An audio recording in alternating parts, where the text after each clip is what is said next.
வணக்கம் பிரதர். வணக்கம் ப்ரோ. உங்க பேர் brother? Hariharan bro. Hariharan. Okay brother. Brother, இந்த இளைஞர்கள் பார்த்தீங்கன்னா நிறைய பேர் கல்யாணம் ஆகும், நிறைய பேர் இருக்கிறாங்க. நம்ம வீட்டிலேயே கூட அண்ணா நிறைய பேர் இருக்கு, தம்பி நிறைய பேர் இருக்காங்க. எதனால அவங்களுக்கு கல்யாணம் ஆகும்னு நீங்க நினைக்கிறீங்க? இப்ப நான் என்ன உங்கள்கிட்ட சொல்றது? அதாவது எப்படி சொல்லணும் ப்ரோ, பொண்ணு வீட்டுல ஒரு சில கண்டிஷன் போடுறாங்க. இப்போ கல்யாணம் பண்ணிக்கிற போற பொண்ணே பாத்தீங்கன்னா சொந்த வீடு தான் பண்ணிக்க, மாப்பிள்ள அழகா இருக்கும், கொஞ்சம் ஸ்டைலா இருக்கும். யாரும் மாப்பிள்ள வந்து அதாவது கல்யாணம் பண்ணிக்கணும் அவங்கள அப்படின்னு யோசிக்க மாட்டேங்கிறாங்க. அழகு அந்த மாதிரி அதான் எதிர்பார்க்கறாங்க ப்ரோ.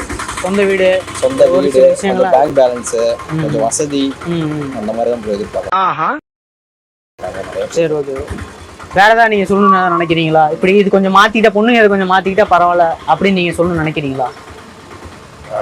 மேக்ஸிமம் அவங்களே ஓனா முடிவு எடுத்து அவங்க வருவாங்க. வீட்டுல சொல்றதை கேட்டு அந்த மாதிரி கொஞ்சம் முடிவு எடுக்கிறனால அது போறது. ஓனா நீங்க பையனை பார்த்து மனசை புரிஞ்சுக்கிட்டு அந்த மாதிரி பண்ணா ஓகே. ஓகே மேடம், ரொம்ப தேங்க்யூ.